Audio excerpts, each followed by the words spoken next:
Voilà, il est 11 h, la cloche sonne. Merci à tous d'être là. On va attendre un petit peu les retardateurs et on va commencer par vous expliquer pourquoi on fait ce live et pourquoi on fait ce live à 4. Pourquoi on a décidé d'associer les marques NFT Business et NFTs.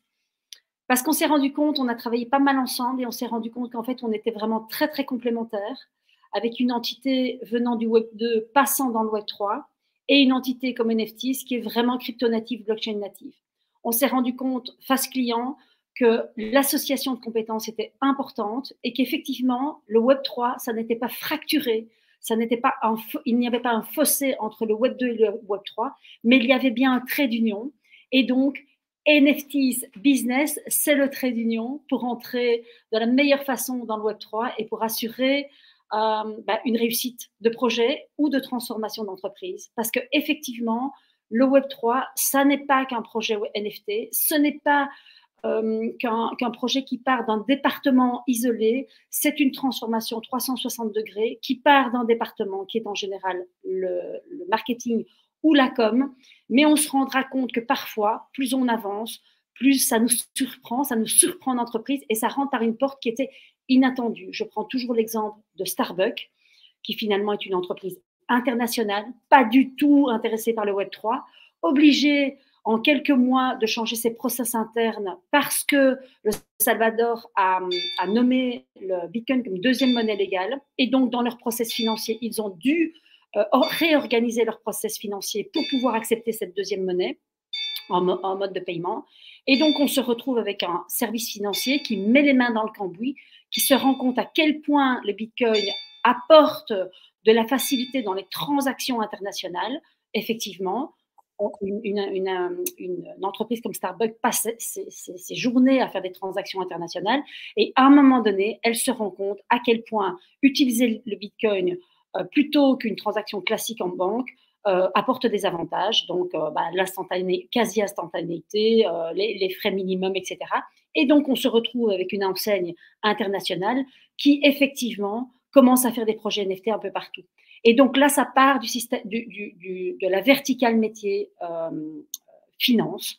Donc, ce qu'on veut vous dire, hein, et on est là pour ça, c'est vraiment vous dire, en fait, personne n'est à l'abri d'une transformation Web3. Ça n'entre pas forcément par la porte que l'on attend. Ça ne se limite pas à des projets NFT, ça va impacter toutes les verticales métiers et donc toutes les verticales métiers doivent avoir cette compréhension de ce qui va arriver aujourd'hui, demain, à court, à moyen ou à long terme. Et donc la transformation, elle passe par la compréhension. Et donc, nous avons associé les deux marques, NFT Business et NFTs, pour pouvoir mieux vous accompagner sur la transformation de vos métiers.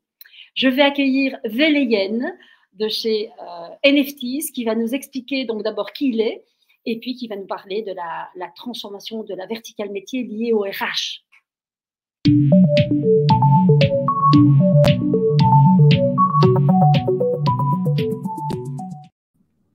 Bonjour à tous, donc je me présente, Velayen Somi.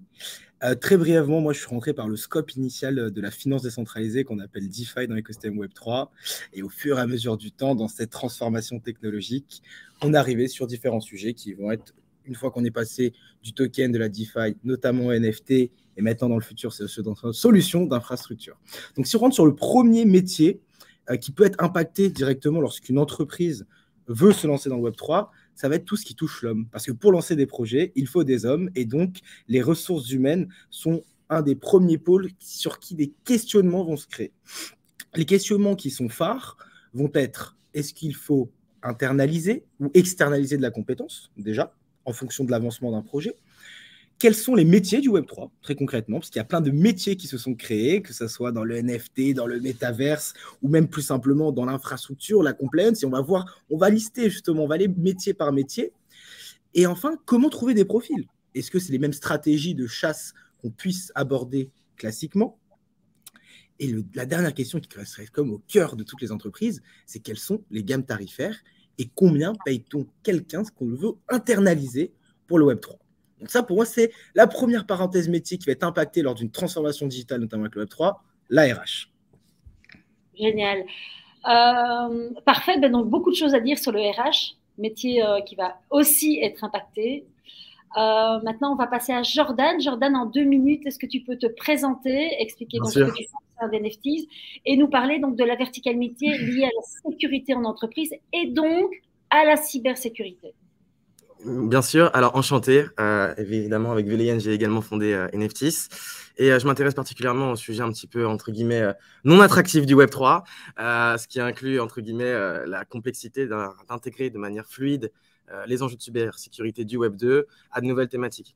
Je pense que l'enjeu fondamental pour comprendre ce qui se passe au niveau de la cyber du Web3, c'est qu'il faut comprendre la tech. Si on ne comprend pas la tech, on n'est pas capable de comprendre les enjeux associés et donc naturellement les risques et les menaces associées. Le Web3, c'est un écosystème qui n'est pas si jeune que ça, même si on a envie de lui donner cette image d'écosystème naissant, explosif. Ça a quand même bientôt une décennie. Et donc, l'idée, c'est de se dire, OK, comment est-ce qu'on est capable progressivement de venir comprendre cette technologie et intégrer des process de sécurité qui soient à la fois conformes avec l'éthique de l'entreprise, avec la politique interne de l'entreprise, mais surtout, finalement, être capable de délivrer une expérience, par exemple, le client, qui soit conforme avec les exigences de qualité de sécurité de la part d'une institution. Donc, il y a plein de choses à dire. Ça touche vraiment tous les corps du Web3, la cybersécurité, mais globalement, il y a des impacts qui sont transverses puisqu'ils concernent toute l'entreprise. Merci Jordan. Et donc je rappelle pour ceux qui n'étaient pas là au début que l'idée c'est vraiment sur chaque live, donc tous les premiers vendredis du mois, c'est vraiment de développer une thématique métier avec les enjeux, les défis, les compétences dont on va avoir besoin et comment cette verticale métier va être impactée et donc va être transformée par les technologies du Web3. Et donc ça sera chaque vendredi, chaque premier vendredi du mois, à 4, on va attaquer une verticale métier. Et l'idée, c'est vraiment de vous donner. Moi, j'aime bien toujours de dire qu'on va ouvrir vos chakras. C'est vraiment d'aller vous faire comprendre qu'effectivement, on n'est pas à l'abri d'une troisième transformation, puisqu'il y a eu une première transformation qui était celle du web, une deuxième qui était celle liée à la transformation des réseaux sociaux et de l'e-commerce. Et aujourd'hui, cette troisième transformation qui vient avec la technologie de la blockchain, la décentralisation, la finance décentralisée, et qui, comme je vous l'ai dit au départ, n'arrive pas toujours par là où on l'attend. Elle n'entre pas forcément par le département marketing. Et donc, dans une entreprise, il faut être prêt pour cette transformation. Et être prêt, c'est comprendre. On va accueillir Benjamin Boutin-Spark. Alors, moi, je sais qui il est. Tout le monde ne le sait peut-être pas. Peux-tu te présenter et donc développer la verticale métier que tu vas porter? Ouais, effectivement. Donc, je suis Benjamin et comme les gens le savent maintenant, Claudia et moi, on a monté ce podcast qui s'appelle NFT Business. Ça fait déjà quasiment 1 an et on a rencontré les grands acteurs du Web3. Et puis surtout, on a aussi formé beaucoup d'entreprises. On a acculturé des entreprises, des startups et même des grands comptes, des grandes marques. On les a acculturés à l'écosystème Web3 pour leur faire comprendre que, bien sûr, il y a un socle qui est la blockchain, mais que surtout au-dessus, il y a des usages, il y a tout un écosystème d'applications que sont évidemment la crypto-monnaie d'abord, au-dessus de la crypto-monnaie, donc on a la blockchain, au-dessus de la blockchain, la crypto, au-dessus de la crypto, les NFT, au-dessus des NFT, les métavers, au-dessus encore des couches de finances décentralisées, etc. En fait, c'est vraiment tout un écosystème. Alors là, moi, je vais vous parler très rapidement du marketing, qui est une verticale qu'on va développer dans un prochain live. Sur le marketing, il y a des problématiques sur les prix des produits. Donc, il est très important que les marques et les entreprises prennent conscience qu'elles vont être inondées dans les années qui viennent par des monnaies digitales extrêmement nombreuses qui sont de 2 ordres, on va dire. Il y a d'abord les crypto-monnaies, les fameuses cryptos comme Ethereum, par exemple, donc ETH, qui sont des cryptos volatiles, et aussi et surtout des stablecoins, des cryptos stables, des cryptos qui vaudront toujours 1 euro. Ça va arriver dans les portefeuilles digitaux des clients. Ça va arriver via le téléphone, ça va être sur Android, ça va être sur iPhone. Les gens vont gérer des monnaies digitales extrêmement nombreuses et vont gérer aussi d'autres types de monnaies qu'on appelle des tokens, qui sont des tokens communautaires. Et pour prendre un parallèle avec, par exemple, les miles d'Air France, tout le monde se souvient que dans les compagnies aériennes, et encore aujourd'hui, on avait des miles, c'est-à-dire des bonus sur l'utilisation du produit ou du service. Et ben, ces bonus, ces miles vont être représentés par des tokens sur des blockchains qui vont être gérés dans des téléphones mobiles. Et ça va être un lien fantastique pour renforcer sa communauté, pour proposer des bonus, proposer des avantages clients. Ça va se passer via ce type de token. Donc ça, c'est en termes de prix, ça va être ça va impacter la façon dont vous allez pricer vos produits et services. Après, sur les produits, on va jouer avec le phygital. Donc, ça va être une correspondance entre votre produit physique et un produit qui serait digital, par exemple, ou alors un service qui serait digital. Il y a moyen de faire ce qu'on appelle un double digital de chacun de ces produits. Il y a beaucoup d'expériences par des grandes marques aujourd'hui. On en parlera, on va développer ça. Sur la promotion, c'est évidemment la communauté.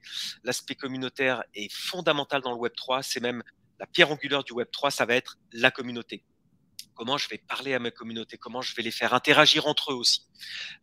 Contrairement à avant où c'était vraiment la marque qui parlait de manière très pyramidale vers la base, et bien cette fois tout le monde pourra se parler entre soi au sein de la communauté, et ça le Web3 va être fantastique pour ça. Il y a des outils de dingue pour ça.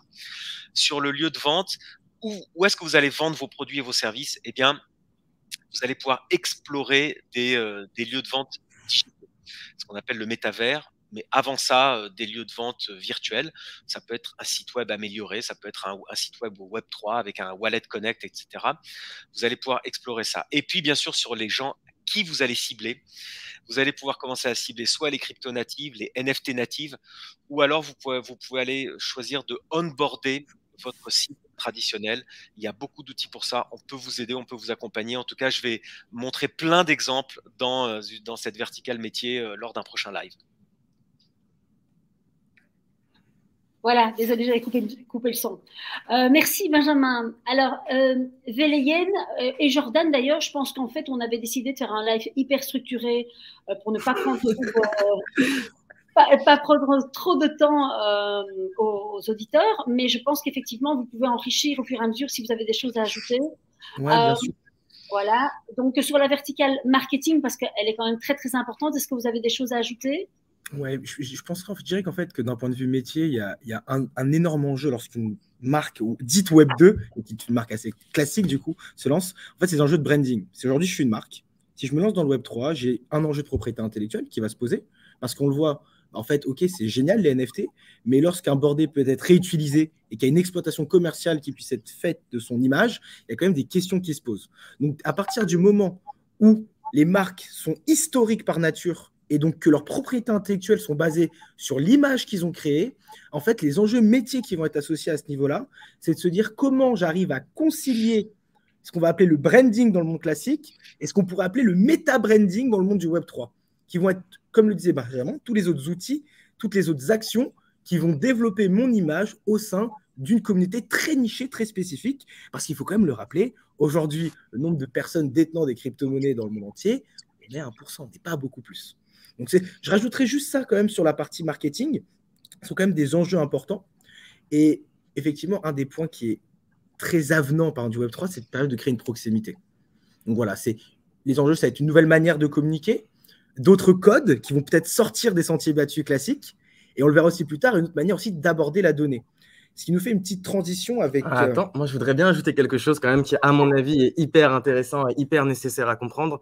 C'est qu'on est beaucoup en train de siloter les expertises métiers, les enjeux métiers, mais faire un projet marketing, ça appelle tous les autres corps de métier. C'est-à-dire qu'aujourd'hui, un projet Web3 uniquement marketing, c'est très complexe. Tu vas forcément solliciter au moins ton IT, tu vas forcément nécessiter l'accompagnement ou l'aide juridique.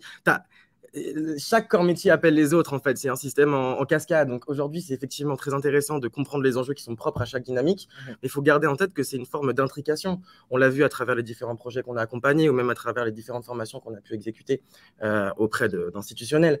Les différents métiers sont connectés. Et on est sur un nouveau niveau de connexion qui sera encore plus fort que ce qu'on a aujourd'hui en entreprise. C'est là le shift. C'est qu'aujourd'hui, voilà, il y a des départements qui peuvent fonctionner en silo de manière assez efficace ou assez efficiente. Dans le cadre du Web3, c'est très complexe de fonctionner avec un niveau de silo important. Et je pense que c'est là aussi qu'il faut se rendre compte que le marketing, c'est effectivement une porte d'entrée, mais ce n'est pas la finalité au final en termes d'impact.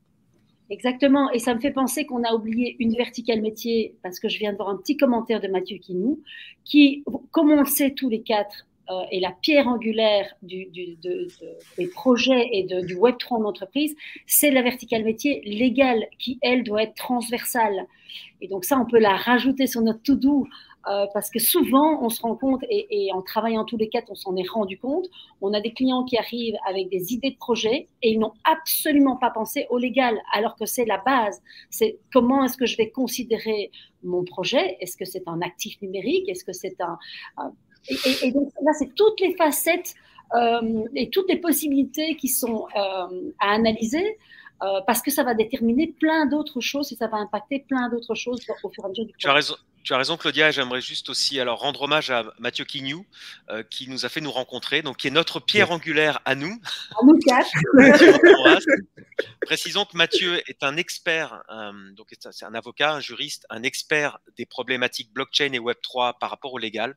Il est consulté tous les jours par des grands comptes depuis très longtemps, donc nous on est très heureux de l'avoir avec nous.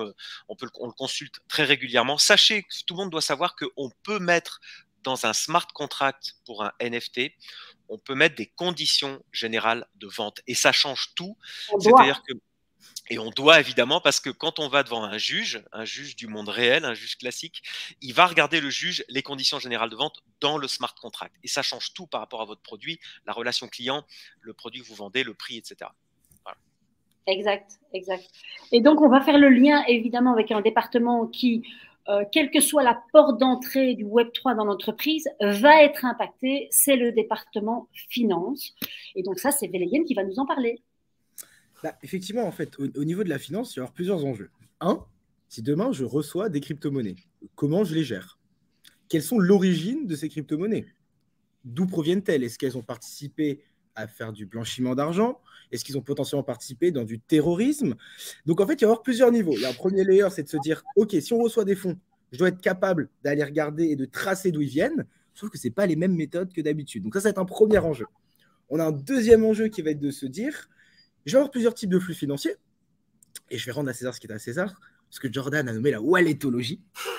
C'est un terme qu'on aime beaucoup. C'est de se dire comment réussir à créer une infrastructure de wallet lors d'une opération pour que les flux financiers soient les plus compréhensibles, les plus intelligibles et digestibles par un trésorier, un comptable et quelqu'un en charge de la finance plus globalement au sein d'une entreprise. Le dernier point, mais qui reste très important au niveau de la comptabilité elle-même, comment je fais pour concilier mes comptes crypto avec mes comptes natifs? Je pense que c'est une problématique que même les entreprises crypto ont. Exactement. C'est-à-dire qu'on est sur un véritable enjeu. Oui, mais pour tous les auditeurs qui ne sont pas dans le Web3, qui sont avec nous aujourd'hui, est-ce que tu peux un peu développer ton point 2 avec le mot un peu farfelu que Jordan a trouvé? Parce que je pense que c'est bien de décoder. On n'a pas que des crypto-natives. Et l'idée, c'est aussi d'accompagner tous les gens qui sont dans le Web 2 et qui veulent aller dans le Web 3, de rendre le discours compréhensible. Et donc là je pense qu'il risquerait d'y avoir un petit frein. Est-ce que tu peux juste reformuler? Oui, bien sûr. Ouais, je vais rebondir dessus parce que c'est une thématique qui me tient à cœur. Je pense que c'est fondamental pour comprendre les enjeux, de comprendre déjà, de se rappeler, de se remémorer les principales caractéristiques de la blockchain. C'est une technologie qui, en fait, finalement, affiche toutes les datas de manière publique, transparente, immuable et résistante à la censure. C'est-à-dire qu'aujourd'hui, lorsque, par exemple, je vais opérer une transaction en crypto-monnaie avec Véléienne, je vais être capable de savoir qui me l'a envoyé, à quelle heure je l'ai reçu, de manière immuable et infaillible. Parce qu'il y a un grand site, il y a plein de sites qui référencent en continu l'ensemble des transactions et on ne peut pas revenir en arrière, on ne peut pas annuler une transaction et il n'y a pas d'opacité, contrairement à un système bancaire classique et conventionnel où demain je n'ai absolument aucun accès aux transactions que Véléienne, par exemple, effectue sur son compte bancaire. Ce n'est pas le cas aujourd'hui dans le Web3 où on peut savoir, une fois qu'on a son adresse publique, donc qui est une suite de chiffres et de lettres, on peut savoir concrètement ce qu'il fait tous les jours. Et vous vous dites bien qu'il y a beaucoup de marques qui s'y intéressent pour le marketing. Mais globalement, il y a une nouvelle façon d'approcher l'identité digitale et d'approcher la manière dont on va être capable de présenter ces flux. Demain, peut-être que pour des raisons concurrentielles, vous n'avez pas envie que votre concurrent, parce qu'il connaît votre adresse crypto, sache combien vous avez encaissé ce mois-ci. Peut-être que demain, si vous achetez des NFT par exemple et que vous n'avez pas envie de montrer que vous êtes sur ce sujet-là, vous n'avez pas envie que votre concurrent sache ce que vous faites à l'heure actuelle. Il y a un nouvel enjeu d'identité digitale qui est absolument énorme et que les entreprises doivent être capables d'appréhender. Et ça vient avec un deuxième point, puisque toutes les technologies blockchain se veulent transparentes, immuables et résistantes à la censure. On est donc capable naturellement de regarder d'où viennent les fonds, ce qui est beaucoup plus dur à faire dans un système traditionnel et classique. Mais aujourd'hui, on est capable de venir regarder si, par exemple, les fonds qui ont été utilisés pour acheter un NFT ou pour acheter n'importe quel service via la blockchain ont une provenance douteuse. Et je tiens à casser un mythe, là, tout de suite. Il y a des rapports très sérieux d'une entreprise qui est leader dans ce domaine, qui s'appelle Chainalysis, qui montre par A plus B que le volume de transactions, ou du moins le pourcentage de transactions en crypto-monnaie associées à des transactions frauduleuses, du blanchiment d'argent ou du terrorisme, sont absolument minimes. On n'est même pas à 1%, contrairement à l'économie classique où je le tairais le pourcentage. Donc en fait, il y a ces véritables considérations. Il faut avoir conscience de comment est-ce qu'on interagit avec cet écosystème qui est immuable, et il y a un véritable digital identity management, une véritable façon de gérer sa nouvelle identité digitale. Parfait. Parfait, Jordan. Donc,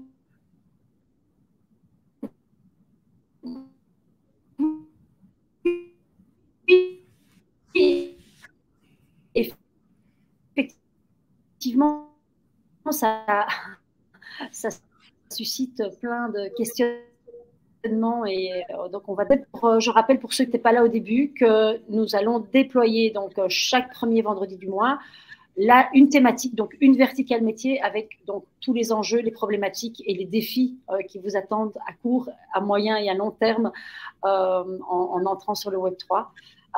Donc là, moi, je vais vous parler de la verticale métier, de la supply chain, tous les métiers liés à la supply chain. Mais là aussi, la blockchain peut amener une vraie solution parce que la blockchain, on fait appel à elle quand il y a une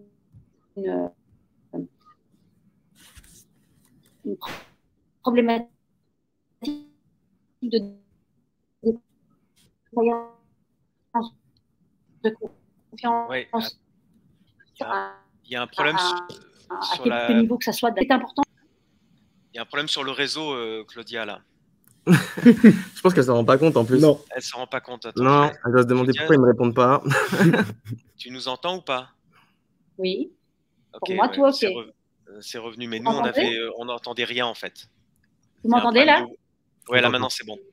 OK. Recommence. Voilà. Donc, je voulais vous parler de la verticale métier, des métiers liés à la supply chain. Et donc, je disais qu'effectivement, il y a plein d'industries qui ont déjà commencé à intégrer de la blockchain sur leur process pour optimiser donc la chaîne de production, la chaîne de livraison, la supply chain en général. Et on se rend compte que la blockchain n'est pas toujours une solution. La blockchain, elle est une vraie solution quand il y a une défaillance de confiance, quand il y a un manque de contrôle quelque part, quand on doit amener de la transparence. Mais on se rend compte aussi que c'est parfois très, très difficile quand on n'est pas maître de toute sa chaîne de production. Donc, quand, par exemple, entre vous et votre consommateur, il y a 5 ou 6 sous-traitants, comment je les embarque sur cette technologie? Qui paye cette technologie? Est-ce que je vais payer pour mes sous-traitants? Et donc, il y a tous les enjeux liés à la confiance entre les acteurs sur la supply chain. Qui va payer et quel genre de solution je vais amener sans que ça ne soit contraignant pour mes sous-traitants. Et donc, on se rend compte plein de fois que la blockchain, ça ne marche pas parce que les sous-traitants n'ont pas envie d'embarquer. Et donc, quand on n'est pas à 100% aligné sur la technologie de la blockchain et qu'il manque certains éléments, eh bien, ça ne marche pas. Et donc là, il y a non seulement la compréhension et l'acculturation au niveau de la technologie, mais aussi du change management dans son entreprise et du change management sur toute la chaîne de la supply chain et parfois faire du change management chez des acteurs dont je n'ai aucun lien hiérarchique, si ce n'est que c'est un sous-traitant que je paye, eh bien, c'est parfois compliqué. Et puis, il y a aussi tous les enjeux, parce qu'on a ajouté une thématique qui est la RSE, et elles sont liées, et c'est pour ça que vous devez comprendre qu'en fait, ça n'impacte pas qu'un département, mais tous les départements, et que parfois, c'est ricochet. Les avantages sont ricochets. J'aime bien prendre l'exemple de Cdiscount, qui, lui, à un moment donné, s'est rendu compte qu'en fait, il y avait beaucoup de déperditions et de colis abîmés au-dessus de 30 kilos. Pourquoi? Parce qu'un colis de 30 kilos, c'est beaucoup plus lourd, donc on le balance au fond d'un camion plutôt que de le déposer délicatement. Et donc, ils ont introduit de la blockchain et donc, dans leur process pour optimiser. Et donc, le NFT est associé à la responsabilité du moment. Et donc, si j'accepte le colis, je sais que ma responsabilité est traquée. Et donc, forcément, je suis beaucoup plus engagée en tant qu'être humain sur ma responsabilité et donc je fais beaucoup plus attention au colis. Et il se fait que sur je ne sais plus, je crois que c'était moins de 6 mois. Les résultats étaient vraiment probants. Mais ça a impacté quoi? Parce qu'au départ, cette technologie était payée par le département supply chain. Et en fait, aujourd'hui, elle est financée par quoi? En partie par le département supply chain et en partie par le département RSE. Pourquoi? Parce qu'évidemment, quand au bout de 6 mois ou d'1 an, on doit moins reproduire de télévision parce qu'il y en a moins qui arrivent défoncés, quand on doit moins relivrer de télévision, quand on doit moins tout en double ou en triple, eh bien, effectivement, c'est les résultats RSE, donc responsabilité sociale et environnementale, qui sont impactés en positif. Et donc, on va chercher de l'argent où? Sur les départements impactés. Donc là, c'est aussi une grosse verticale. Et moi, j'aime bien de lier supply chain et RSE.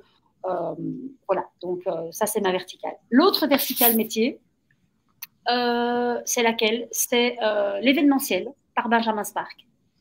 Oui, sur l'événementiel, une fois de plus, quand on a à gérer une foire, un salon professionnel, un congrès, ou même un concert, ou même un spectacle, on est amené à gérer différentes problématiques et le Web3 amène des outils assez forts, assez puissants, comme toujours pour gérer une communauté.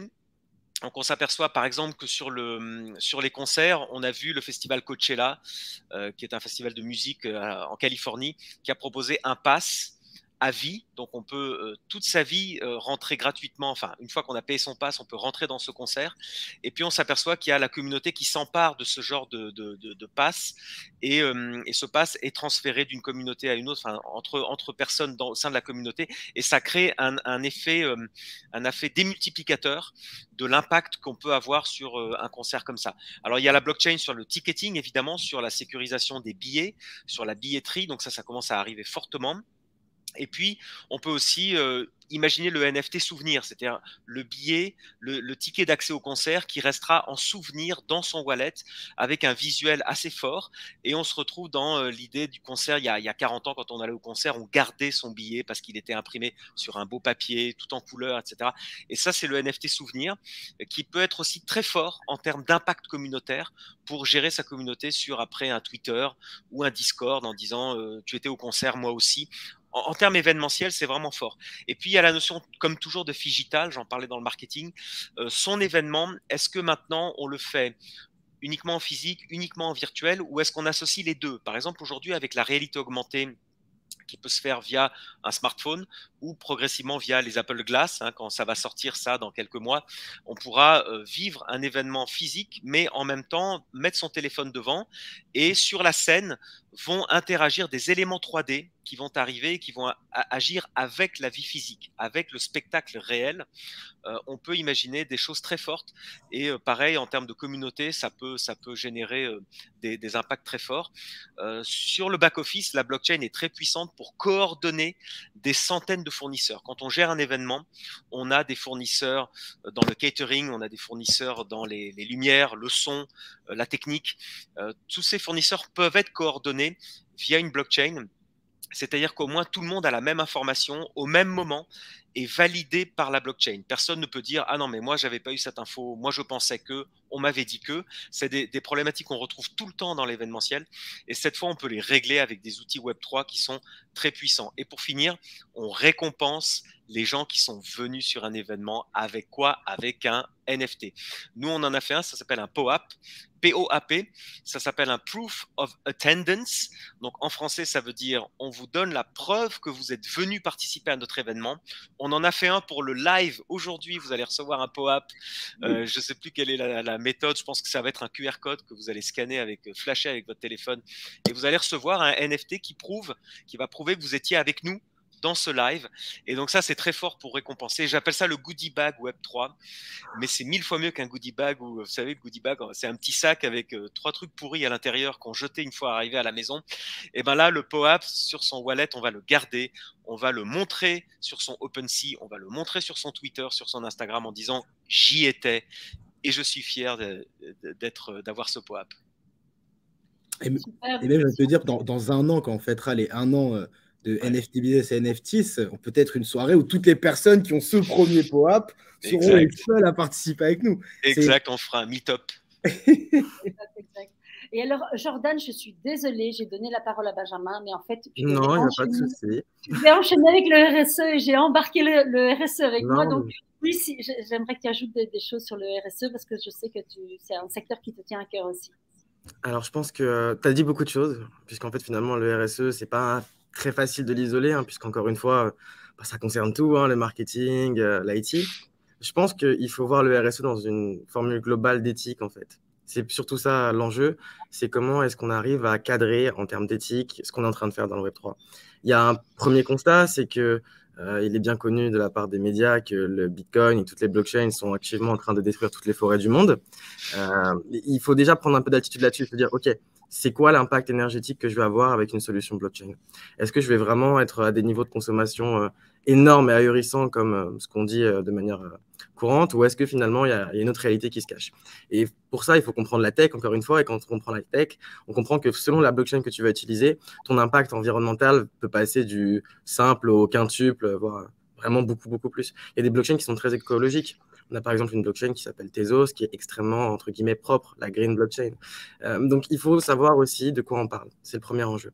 Et tout ça, ça va encore une fois dans un cadre d'éthique. Demain, si je suis amené à travailler sur des thématiques, par exemple d'un projet NFT, comment est-ce que j'encadre tous les prestataires? Comment est-ce que j'encadre tous mes salariés qui vont travailler sur ce sujet-là afin qu'ils respectent des normes d'éthique qui sont celles de mon entreprise?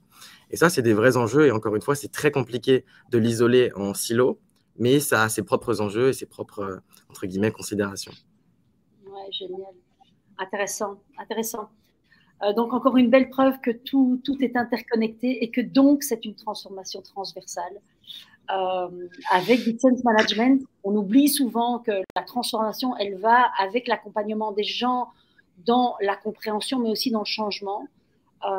Et aujourd'hui, il y a beaucoup trop d'entreprises qui montent ça en mode start-up de façon isolée, sans tenir compte de est-ce que mes employés sont mes premiers ambassadeurs? Est-ce qu'ils savent de quoi ils parlent? Est-ce qu'ils ont compris l'enjeu derrière ça? Et donc là, c'est effectivement, on fait le lien avec le premier département, le RH, le change management. Et donc, ça nous amène à quoi? À tous les métiers liés au CRM, parce que évidemment, en ayant fait une deuxième transformation liée à la data, l'e-commerce, les réseaux sociaux, on a dû monter sur un CRM. Et donc, ce CRM et cette stratégie CRM, elle va aussi évidemment être impactée. Et ça, c'est Véléenne, notre technicien, qui va l'aborder. Yes. En vrai, j'aimerais bien commencer par une petite phrase hyper bateau, mais je la trouve cool. C'est les bases de données de demain se construisent aujourd'hui. En fait, qu'est-ce que ça veut dire? C'est que on revient au même point, c'est que finalement, le Web3, globalement, c'est hyper jeune. C'est hyper jeune. On se projette énormément. On a l'impression qu'il y a énormément de choses qui sont faites, mais fondamentalement, par rapport à l'âge du temps et par rapport aux possibilités, c'est très, très jeune. Et donc, du coup, typiquement, tous les enjeux CRM, donc, très concrètement, où est-ce qu'on veut en venir? Comme le disait Jordan tout à l'heure, tout est traçable sur la blockchain. Donc, on a ce qu'on va appeler les informations on-chain. À partir du moment où j'ai la digital identity de Jordan, où je vais avoir son wallet, je vais être capable de tracer l'ensemble de ses achats et donc de définir potentiellement aussi un profil utilisateur, un profil consommateur. Et en fait, on se rend compte que ça peut venir en complémentarité des bases CRM dites Web 2. Donc aujourd'hui, un des enjeux, et c'est pour ça que je dis cette petite phrase, les bases de données de demain se construisent aujourd'hui, c'est simplement de se dire que toutes les entreprises n'ont pas forcément comme enjeu demain de se lancer dans le Web3, de créer une communauté directement. Par contre, positionner et commencer à acculturer leur base client, leur communauté, ou comme tu le disais même, les personnes à l'intérieur de l'entreprise, ça permet de se positionner pour ce que le jour où il y a une activation qui voudra être faite à plusieurs niveaux, il puisse l'être. L'exemple du POAP, il est plutôt cool d'ailleurs. C'est de se dire, aujourd'hui, si je donne un POAP à 100 personnes et qu'en fait, ils ont juste le lien, à partir de ce moment-là, on va pouvoir leur proposer de l'expérience, tout simplement.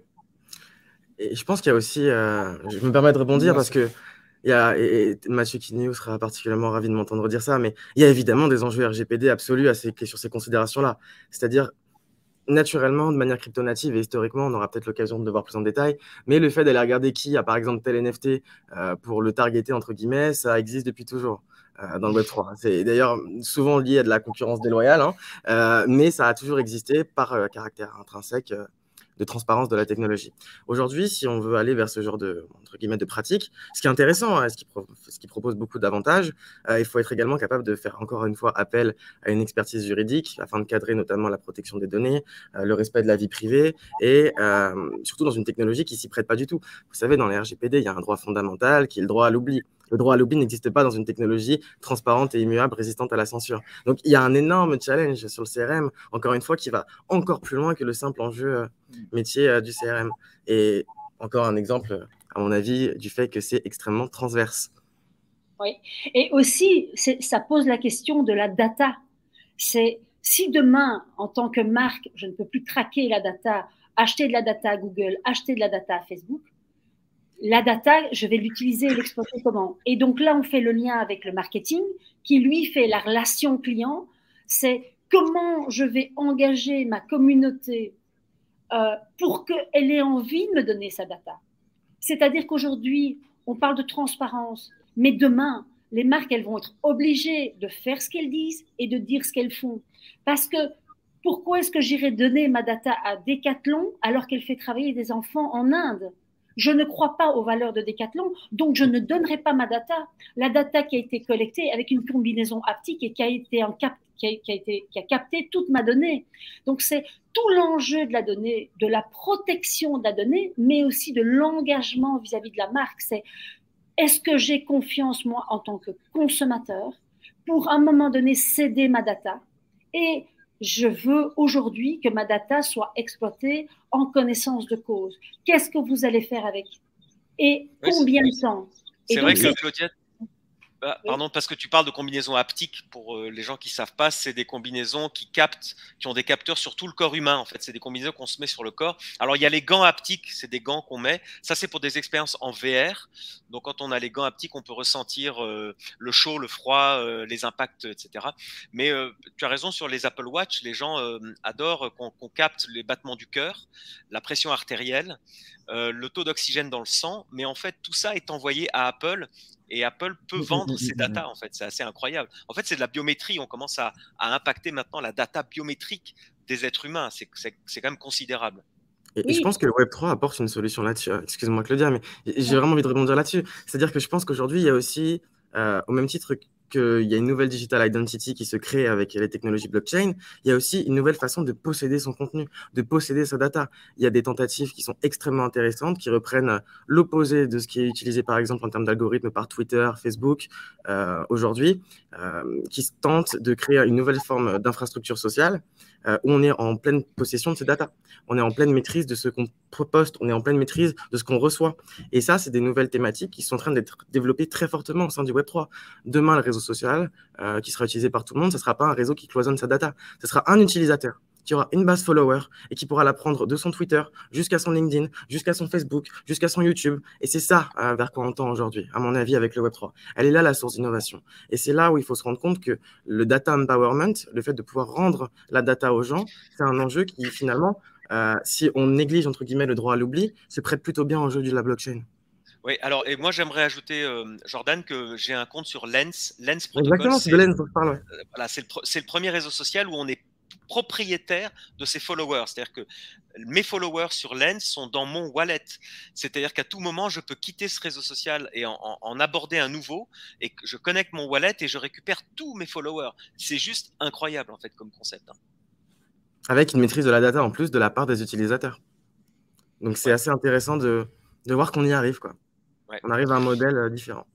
Oui, et ce qui est aussi intéressant, c'est qu'en fait, moi, j'aime bien faire le parallèle de la technologie avec les comportements des utilisateurs. Alors, est-ce que c'est la technologie qui impacte les comportements des utilisateurs ou est-ce que ce sont les comportements des utilisateurs qui poussent les startups à développer de la technologie? Eh bien, je pense que la vérité, elle est commune. C'est qu'à un moment donné, si on prend la blockchain, elle amène de la transparence. Mais qu'est-ce qui se passe au niveau qu'est-ce qui se passe dans notre société aujourd'hui? On est dans une société où les gens n'ont plus confiance.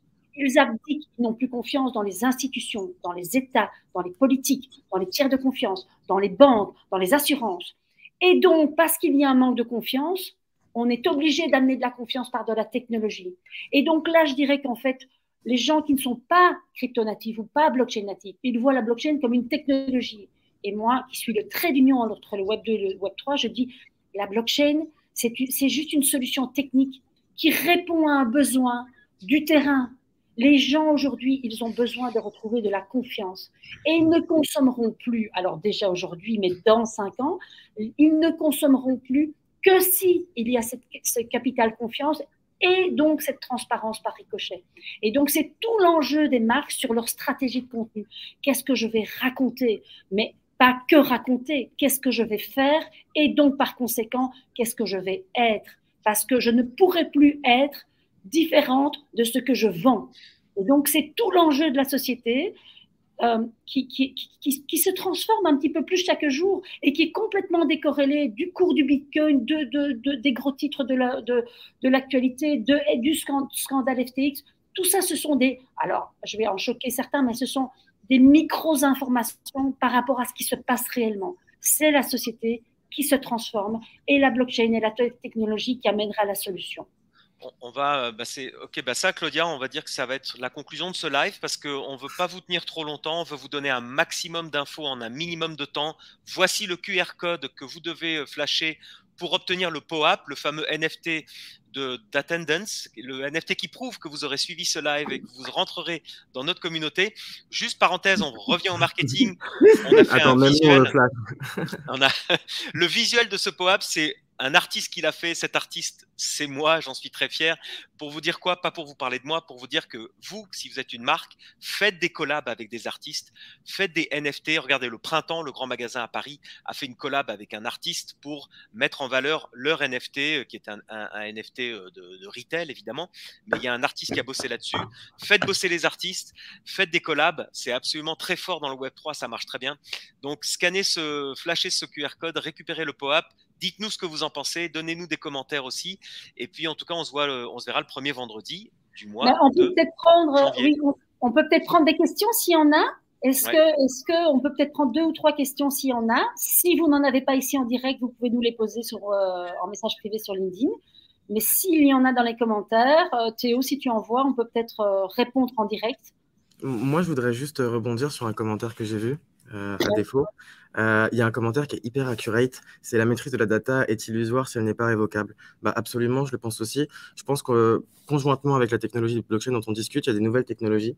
Je pense notamment, on pourrait en parler pendant des heures, mais au Zero Knowledge Proof, donc la preuve à connaissance nulle, qui sont des technologies qui viennent en complémentarité de ce que la blockchain a à offrir et permettent véritablement de, entre guillemets, tenter de répondre encore mieux aux enjeux de la data et de la data empowerment pour les personnes qui sont les véritables détenteurs de cette data.